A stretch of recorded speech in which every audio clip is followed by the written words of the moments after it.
It's a New York City Halloween tradition, but the Village Halloween Parade almost did not happen this year. I know that's because of budget issues. This is from the pandemic. It left the annual parade in doubt until our next guest stepped in with a generous, and I mean generous, donation. We wish we could hug you, Jason Feldman. Thank you. So how did you get involved? And who are you, by the way, Jason? Who am I? I'm just a simple guy. Grew up in Brooklyn and Lower Manhattan. I'm a financial advisor with UBS. But just just a normal guy, really, just a regular guy. And how I got involved, I think, I remember being a kid at this parade and looking at all the smiling faces around me, and then realizing I'm smiling, looking behind me at a crowd of people that they were smiling.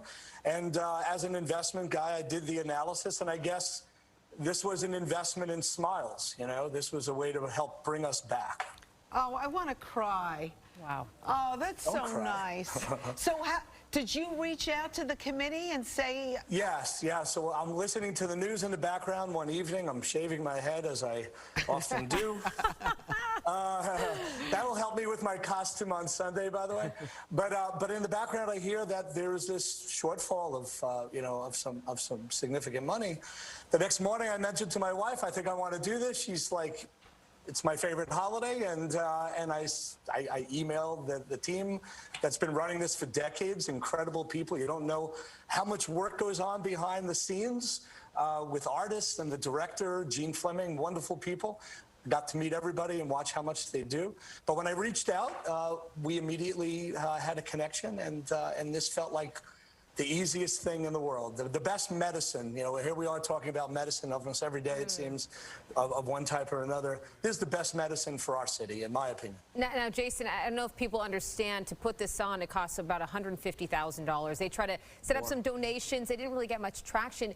What did your wife say to you when you were like, I'm putting up $150K of our own money to put this on?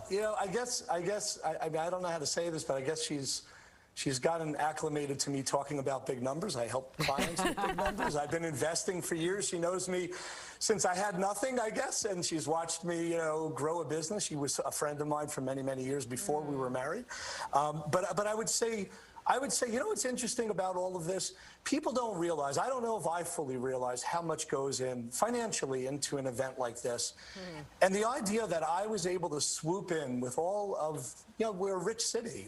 We have companies that call this their home and headquarters, and I think they love their city. And I know a lot of very, very, very philanthropic folks in my business and other businesses. I think we need a permanent fund, actually. I think it's amazing we don't have one, but the people who work so hard behind the scenes, they shouldn't have to scurry around every year looking for money at the last minute. It just doesn't make sense to me. But nonetheless, because of that, I was lucky enough to have this opportunity to have my 15 minutes of fame, 15 minutes in the limelight, doing something wonderful for the city and the people of the city that I love. Jason, I would have to argue that it's going to be a lot longer than 15 minutes, because this is going to be an event that people will remember. I mean, you had everything canceled last year, every parade, so something like this, that makes it a whole lot bigger than 15 minutes. What's your, I guess, something you want to say to the people? Because you mentioned there should be a fund. If you had to speak to other guys that are head of banks or head of businesses, what would you like to see them do?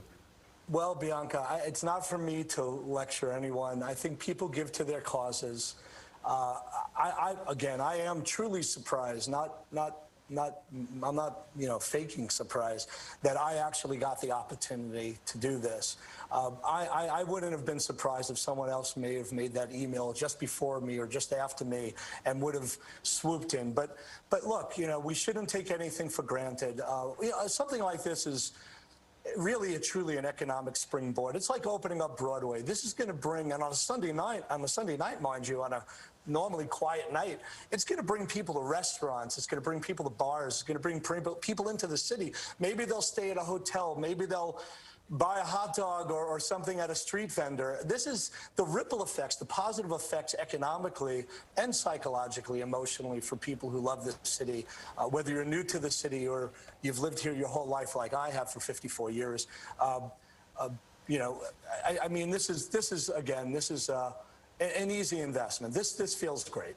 What joy. All right, are you dressing up? Yes. You know, it's funny. The director of the parade sent me a picture of a white knight. She goes, "Is this you?"